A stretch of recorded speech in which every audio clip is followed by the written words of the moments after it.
The final step is to finish the roof.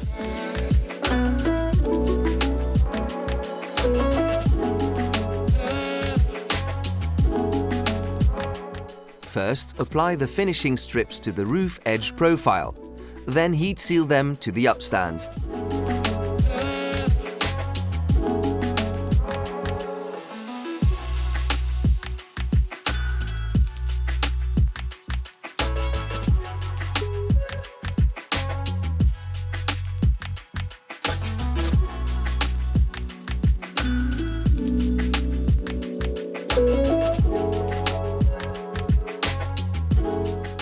Continue working around the roof until all the edges are neatly finished. And that's it! Your flat roof is now waterproof. Well done!